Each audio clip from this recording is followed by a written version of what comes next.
안녕하세요. 안녕하세요. 네, 우리 어제 영상에서도 감각 통합 운동과 또 뇌 발달에 관련에 대해서 스마트폰에 대해서까지도 말씀해 주셨던 우리 두 저자님들, 오늘은 아이의 어떤 행동을 보면서 아이의 발달을 보면서 상담 받아야 되나?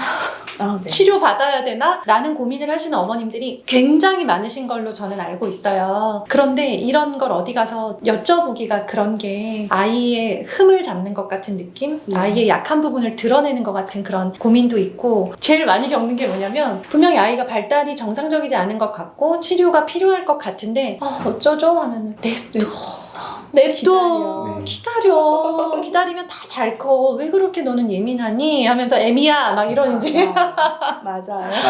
네. 그런 것 때문에 이거를 이제 오픈하기 어려워하신 어머님들을 저는 많이 봤어요. 저도 뭐 그런 엄마고, 저자님께서 치료실에서 이분이 무려 하루에 9명의 치료를 하고 계시는, 매일매일 네, 그런 정말 베테랑 치료사세요. 작업 치료사신데요. 엄청 오랫동안 아이들 만나 오셨잖아요. 기억에 남는 아이도 있고 기억에 남는 어머님도 있으실 거고. 맞아요. 네, 저 같은 엄마 많이 보셨을 거예요. 작업 치료 진짜 오래 다녔습니다. 저희 둘째 보시면서 기억에 남으시는 어떤 아이들 있으면 이야기 좀 해주세요. 네네. 그 친구는 굉장히 오랫동안 발달에 진전이 많이 없었던 그런 친구가 있었어요. 그러면 굉장히 힘이 많이 빠지죠. 어머님이랑 으쌰으쌰 하면서 지내오다가 이 친구가 어느 순간 눈맞춤이 되게 좋아지기 시작하고 아이 행동이, 의미가 있는 행동들이 좀 늘어나면서 과제를 성취해내는 것들이 좀 늘어나면서 이런 모습을 딱 보였을 때는 치료사로서 굉장히 보람이 돼서 이런 아이를 만나면 정말 뿌듯해서 기억에 좀 많이 남아요. 네, 그리고 저희 감각운동 처방전에 프롤로그에 소개되었던 친구가 있어요. 네, 그 친구는 저희가 감각이 굉장히 좀 예민하고 불안도가 좀 많이 높은 친구거든요. 어머님 때문에 많이 기억이 남는 그런 친구예요. 어떤 엄마였나요? 네, 그 어머님 처음 만났을 때 들고 오신 게 있었어요. A4 용지에 정말 빼곡히 적어놓은 아이 관찰일기였거든요. 반성하게 되네요. 빈손으로 갔는데. 그러셨어요? 왠지 그러실 것 같아요. 다 적어가셨을 것 같은데요. 아니요. 이게 아이를 되게 세심하게 관찰하시는 분이었거든요. 치료 수업이 들어가고 나서도 치료했던 부분을 집에 가서 꼭 복습을 하시고 그 다음날 와가지고 이걸 했는데 이랬어요 꼭 말씀을 해주시고, 저 유튜브를 한창 하고 있을 때 이 영상을 꼭 보시고 해봤더니 너무 좋았어요. 이렇게 계속 피드백을 주셨던 어머님이시거든요. 그래서 굉장히 열정적인 어머님이 있으세요. 그래서 그런 어머님을 만나면 굉장히 기억이 남아요. 근데 이 어머님은 열정적이지만은 아이의 속도에 맞춰서 차근차근히 기다려주면서 꾸준히 하는 그런 어머님이셨거든요. 이런 발달 치료를 하게 되면 우선은 짧은 시간 안에 할 수 있는 부분이 아니에요. 굉장히 긴 시간이 필요하기 때문에 천천히 아이 속도를 기다리면서 하는 것 자체가 굉장히 어려운 일이거든요. 근데 이 어머님은 그런 모습을 보여주셔서 저도 굉장히 감사함을 느끼고 그래서 많이 기억에 남는 것 같아요. 그러니까 아이를 키우는 거는 많이 힘든 일이잖아요. 그럼요. 그러면 이제 그런 기억에 남는 어머님도 계시고, 저는 정말 많이 복습도 많이 못하고요. 치료하면서 복습 많이 못하고 뭐 기록하거나 아니면 아이의 상황에 대해서 자세하게 막 설명해 드리지 못했는데, 저 같은 엄마도 있죠? 네, 있습니다. 대부분의 어머님이 그러시죠. 맞아요. 네, 저는 치료실에 온 것 자체만으로도 정말 대단하다고 생각을 해요. 그 과정이 굉장히 힘들잖아요. 시간을 빼서 가야 되고 아이가 가기 싫으면은 어떻게든 구슬려서 데리고 와야 되고 시간 맞춰서 와야 되고 피드백도 다 받고 집에 가셔야 되고 되게 지치는 과정이거든요. 문제 행동을 보이거나 발달이 지연되거나 하는 아이를 키우는 엄마들은요, 엄마도 마음의 병을 앓고 계신 경우가 많아요. 저도 우울증을 굉장히 오래 앓았는데 반갑다 그래야 되나? 동지를 느낀 것 같은 순간이 뭐였냐면, 소아정신과에 아이 약을 처방받으러 갔는데 저쪽에서 간호사 선생님이 예를 들면 규민이 엄마 처방, 아이 처방 나왔습니다. 온 김에 같이 처방을 받으시더라고요. 네, 맞아요. 이런 방법도 있었네. 그러니까 그만큼 힘든 엄마들이 많으시구나. 또 온 김에 같이 처방 받으시는 것도 좋은 방법이다. 좋죠. 맞아요. 제가 맞아요. 우울증 약을 먹어보니까 먹어서라도 정신을 차리고 애를 잘 키우는 게 더 중요하겠더라고요. 네, 맞아요. 좀 힘들어하시는 엄마들 보시면서 많은 생각을 하셨을 텐데요. 지금 잠깐 말씀을 드리자면 아이의 문제 행동은 개선될 여지가 얼마든지 있는 거고, 지금 엄마들이 할 일은 내 정신줄 붙잡는 거. 네, 맞아요. 굉장히 중요한 거예요. 굉장히 네. 중요한 거예요. 자, 그러면 이제 우리 아이들이 가장 엄마들이 헷갈리는 부분이 뭐냐면 얘 이 행동 치료 받아야 될까? 상담 받아야 될까? 정상인가? 이거에 대한 기준이 없기 때문에 아, 네. 담임 선생님의 말씀을 듣고 치료실로 가는 아이도 있고 담임 선생님의 말씀을 듣고 화가 나서 담임 교체를 요구하는 어머님도 계세요. 아, 이제 그럴 네네네네. 정도로 이제 극과 극의 반응을 보이는데 두 분이 기준을 좀 세워주세요. 우선은 우리 아이가 발달에 당연히 문제가 있거나 의심이 되면 네. 찾아오셔야 되고, 어린이집, 유치원, 학교 기관에서 적응이 어렵다, 아이를 키우는데 굉장히 어려운 부분들이 있다, 이런 가벼운 문제까지도 가지고 있다면은 네. 고민하지 마시고 가까운 센터나 병원에 치료 유무와 상관없이 상담을 꼭 받으셨으면 좋겠어요. 네. 네네. 그러니까 소아정신과인 거죠? 네, 맞아요. 맞아요. 소아정신과 네. 아니면 아동발달센터 이런 센터. 부분. 그리고 작업치료, 그리고 제가 작업치료사니까 네. 작업치료랑 강과통합치료가 필요한 아이들은 우선은 대근육, 소근육 발달에 문제가 있으면은 당연히 치료가 고려되어야 하고요. 문제 행동이 감각과 연관성이 있는지 판단을 해봐야 되기 때문에 그런 부분들도 평가가 필요해요. 네. 네, 그리고 말씀해주신 것처럼 아이가 치료실을 방문하게 되는 계기가 선생님하고 상담 후에도 많이 오시거든요. 담임 선생님? 네, 맞아요. 어린이집, 유치원, 뭐 학교 아. 다 담임 선생님. 우선은 아이를 가정 보육을 할 때는 네. 아이를 너무 잘 알고 있는 부모이기 때문에 네. 아이가 뭘 좋아하는지 아니면 뭘 싫어하는지 너무 잘 파악하고 있잖아요. 네. 그래서 가정에서 그런 환경 조정을 다 해주세요. 아이가 문제가 보여도 집에서는 다 커버를 할 수 있기 때문에 그렇죠. 잘 인지를 못 하시다가 싫어하는 걸 다 제거해 주는 거죠. 네, 맞아요. 입학을 하거나 아니면 어린이집 유치원에 가게 되면은 그런 부분들이 컨트롤이 안 되니까 그렇죠. 문제 행동이 이제 나오게 되는 거죠. 예를 들면 어떤 게 있을까요? 예를 들면은 우선은 굉장히 감각이 예민한 친구가 있어요. 네. 그 친구는 옷을 하나 입어도 힘들어하는 친구거든요. 그래서 속옷도 다 뒤집어서 입어야 되고 옷이 이게 길면은 그런 것도 너무 힘들어해서 계속 실랑이를 해야 되는 친구. 그리고 소리가 너무 예민해가지고 장난감이 있으면은 너무 화들짝 놀라는 친구. 근데 집에서는 그런 것들이 다 조절이 다 되잖아요. 집에선 조용하게 해주시겠죠. 네, 아이가 맞아요. 싫어하고 힘들어하니까. 네, 근데 네. 이제 기관에 가면 너무 시끄러운. 네, 맞아요. 그래서 귀를 막고 그 활동에 참여를 하지 못한다든지 친구랑 사귀는 것도 굉장히 많이 어려워하고 그렇죠. 네. 친구들은 좋아서 손을 네. 잡고 싶은데 손을 잡는 게 너무 싫으니까 밀쳐내버리는 거예요. 아. 그러면 상대방 친구는 아. 나를 너무 싫어하나? 나를 왜 때리지? 그렇죠. 이렇게 받아들일 수도 있어요. 네, 그런 문제들이 나타나게 되면서 엄마는 모르고 있지만 선생님은 알 수 있거든요. 그렇죠. 네. 네, 선생님은 더 객관적으로 볼 수 있으니까. 네. 네. 요즘에는 어린이집 유치원 선생님들도 저희 전문가 선생님들 직접 연락을 하셔서 이런 커뮤니케이션도 많이 해요. 굉장히 좋으신 분들이 많아요. 네. 이런 행동을 보이는데 네. 저희는 어떻게 하면 좋을까요? 이런 식으로 직접적으로도 물어보신 정말 훌륭한 분들이 굉장히 많으시거든요. 네, 돕고 싶고 사명감이 있으신 거예요. 이런 협력 관계가 같이 이루어져야 돼요. 맞아요. 확실히 발달이 늦거나 네. 정말 이 문제 행동은 너무너무 엄마인 내가 봐도 이건 진짜 너무 심각하다라고 한다면 뒤도 돌아보지 말고 내가 아이를 데리고 가겠는데 아이가 보이는 어떤 그런 작은 문제들, 어떤 습관, 일종의 습관으로 보인 예를 들면 뭐 연필을 쥐는데 꽉 쥐지 못한다던가 앉기는 앉는데 이 약간 앉아있는 모습이 좀 불자연스럽고 불편해 보인다던가 하는 이제 그런 모습을 보면 치료실 데려가야 되나 상담 받아야 되나 고민돼야 되는데 유난을 떨어 약간 이런 주변에서 꼭 그렇게 말씀드리는 분이 계세요. 유난스럽다. 맞아요. 네. 그러면서 다시 한번 이렇게 좀 주저앉게 되고 안 가려니까 자꾸 눈에 걸리는 거예요. 맞아요. 그러니까 똑바로 앉아, 연필 꽉 쥐어라고 이제 계속 맞아요. 따라다니면서 잔소리를 하거든요. 작아 보이는 습관은 아이한테 실제로 어떤 영향을 미치는지 궁금해요. 네, 맞아요. 이런 작은 아이의 행동적인 네. 부분은 다 이유가 있는 거거든요. 네.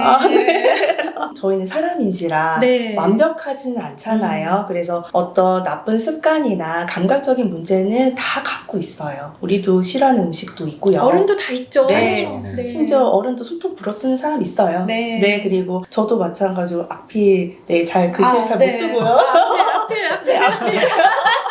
이런 문제를 갖고 있어도 잘 크면은 네. 상관없지만은 아이의 발달들은 어떻게 보면 서로 다 연결이 다 돼 있거든요. 근데 기다리면 돼. 아니면 누구 닮아서 그래. 누구 닮아서.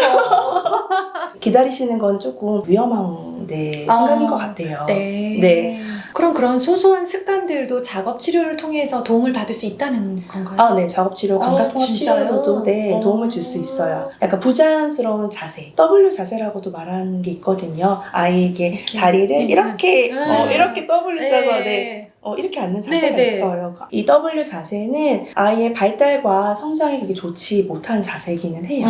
왜냐하면 이 자세를 취하다 보면은 코어가 약한 친구들이 네. 코 몸통 근육이 예, 나가거든요. 그 약한 친구들이 주로 그렇게 자세를 만들어서 앉거든요. 그리고 이런 W 자세가 또 코어를 또 약하게 만들어요. 왜냐하면은 몸통의 힘을 굳이 쓰지 않아도 앉을 수 있거든요. 맞아요. 네, 넓게 앉기 때문에.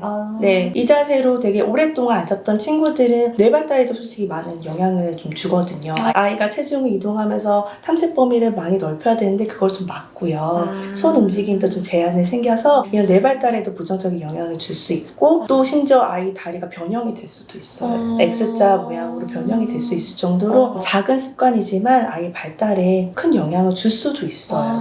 모를 뻔했어요. 네. 그리고 연필 쥐는 네, 것들 초등학생들 쓰기 굉장히 힘들어 하긴 하잖아요. 손 아프다고 해요. 맞아요. 근데 연필을 쥐는 데는 굉장히 많은 요소가 필요해요. 이것도요. 연필을 못 쥐는 이유에 대해서 이런 감각운동 처방전 안에 다 팁으로 나와 있는 있더라고요. 네, 있거든요. 네. 그런 부분 같이 생각해 보시고 이에 관련된 운동들을 같이 한번 재미있는 놀이를 통해서 해보시면은 많이 도움을 받으실 수 있을 것 같습니다. 네. 시국인지라 온라인 등교가 시작되면서 아이들이 집에 네. 있는 시간이 많아지면서 땡땡 놀이라는 책이 되게 많이 나왔어요. 맞아요. 네. 아. 그림책 놀이, 뭐 엄마표 놀이, 과학 놀이, 마술 놀이 막 엄청 많은데 이제 이 책에서는 여러 가지 소근육을 활용한 활동과 그리고 또 몸놀이가 많이 나왔더라고요. 네네네. 이 책은 다른 책이 갖지 않은 이게 들어있다. 저희 책은 감각운동 처방전이란 다양한 주제를 가지고 활동들을 모았는데 이 주제들은 각각의 영역들로 나눠져 있어요. 우리 아이가 감각 체크를 해봤을 때 이 부분이 부족하다. 그 감각 놀이만 가지고 쭉 진행할 수 있는 장점이 있어요. 이게 왜 중요하냐면은 옛말에 구슬이 서말려도 꿰어야 보배다 네. 이런 얘기 있잖아요. 좋은 놀이를 100개를 갖다 놔도 이 놀이가 우리한테 도움이 될지 안 될지 모른다면은 선뜻하기 힘든 것도 있고 또 이거를 그럼 하루에 몇 번 해야 되는지 네. 매일 해야 되는지 일주일만 해야 되는지 한 달 해야 되는지 구분하기 굉장히 힘들어요. 네. 사실은 저희가 전문 분야라는 것이 여러 놀이를 아이에게 적합하게 제안하는데 맞아요. 저희의 장점이 있고 그렇기 때문에 이 책에서는 저희가 감각운동 홈 프로그램을 4주짜리를 제안하고 있는데 4주 동안 매일 월요일부터 금요일까지 하루에 10분 정도만 투자해서 부족한 감각을 채우고 그 감각을 토대로 아이의 뇌가 발달하고 혹시라도 생겼던 문제 행동들을 교정할 수 있는 많은 그런 것들이 가능하기 때문에 일반적인 놀이를 나열하는 것뿐만 아니고 지속적으로 아이와 함께 할 수 있다는 게 가장 큰 장점이라고 생각을 해요. 5년 전에 내주시지. 저 한참 치료 다닐 때 네, 정말 많이 도움됐었을 것 같아요. 네. 네. 근데 지금도 저는 이런 것도 있었네 라는 생각을 하면서 책을 봤거든요. 그러니까 지금 영역을 나누셨다고 하는데 무슨 뜻이냐면 바른 자세와 자신감을 만들 수 있는 거기에 도움이 되는 운동. 이게 이제 한 카테고리고요. 그다음에 손 발달을 위한 감각 운동, 산만한 아이를 위한 감각 운동, 학습 준비를 위한 감각 운동, 사회성 발달을 위한 감각 운동, 언어 발달을 위한 감각 운동. 이렇게 나눠 놓으셨어요. 그러니까 우리 아이가 들으시면서 이거 좀 약한데 다 괜찮은데 조금 사회성이 약해. 여기 보면 사회성 발달을 위한 4주 프로그램이 제시가 되어 있는 거예요. 그 생각했어요. 약간 헬스장에서 해주는 PT? 네, 맞아요. 맞죠? 그런 개념이에요. 그 느낌 네. 맞죠? 네, PT 받을 때 4주 동안 막 하라는 대로 그렇죠. 하잖아요. 네. 프로그램대로. 네네네. 그런 느낌으로 어머님들이 도움을 받으셨으면 좋겠다라는 생각을 했어요. 네네네. 그러니까 다 짜놓으시고 다 떠먹여 주신 거예요. 하란 대로 하면 되는 거예요. 아이가 왜 저럴까라고 막연히 생각만 하지 마시고 이런 정보를 들으시면 실천으로 옮겨보셨으면 좋겠어요. 사실 한 끗 차이인 것 같아요. 알고 있는 정보를 실천으로 옮기냐 안 옮기냐. 네네. 그쵸? 맞아요. 네, 그래서 이제 옮기고 싶은 어머님들께 이 놀이 정말 좋습니다. 정말 많이 들어있는데요. 이거는 꼭 하세요. 굉장히 어려운 질문이에요. 왜냐면 가장 중요한 거는 뼈대가 되는 코어예요. 바른 자세. 왜냐면 바른 자세도 모든 걸 출발하거든요. 걷기도 가능하고 뛰기도 가능하고 아이가 가장 중요한 학습을 할 때도 자세가 바라야지 오랫동안 버틸 수 있어요. 이렇게 바른 자세를 만들어줄 수 있는 짐볼 운동들이 있는데 짐볼은 이제 저렴하고 쉽게 구할 수 있으니까 통통 튀고 앉는 가벼운 바운스부터 시작해서 근력 코어를 기르기 위해서 엎드려서 하는 전신 운동까지 굉장히 다양한 운동들이 가능하기 때문에 짐볼을 첫 번째로 추천하고 싶어요. 특히 만약 우리 아이가 앉은 자세를 오래 못 버틴다. 책상에 조금만 앉아 흐느적거리고 뭔가 자꾸 일어나 돌아다닌다. 그러면은 맞아요. 네. 그러면은 코어를 기를 수 있는 짐볼 운동이 가장 효과가 좋아요. 짐볼도 층간소음 없잖아요. 그렇죠. 제일 좋아요. 네. 요새 같은 때 뭐예요? 앉으라고. 두 번째로는 산만한 아이들. 가장 중요한 것은 각성을 조절하는 게 중요해요.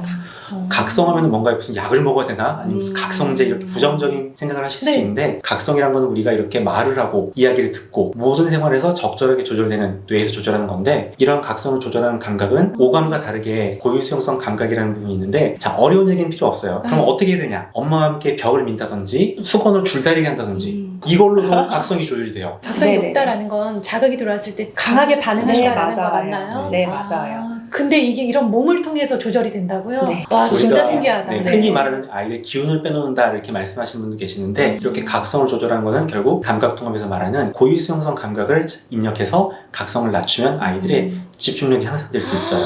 마지막으로 또 우리가 학습에 워낙 관심이 많은 어머님들이 많기 때문에 학습 준비를 위한 활동들을 보면은 사실 학습은 처음에 저희가 감각의 최종 산물이라고 말씀드리면서 가장 마지막에 학습 고차원적인 게 있다고 말씀을 드렸어요. 근데 고차원적인 거는 워낙 다양한 감각들이 다 빌드업이 돼서 마지막 딱 한 모서리인데 그러기 위해서는 여러 가지 감각들 중에 시각 영역들이 많이 필요해요. 시각 추적이라는 영역이 있는데 시각 추적은 글씨를 우리가 노트에 있으면 글씨를 따라서 보고 책의 내용들을 옮겨 적고 이런 추적하는 것들이에요.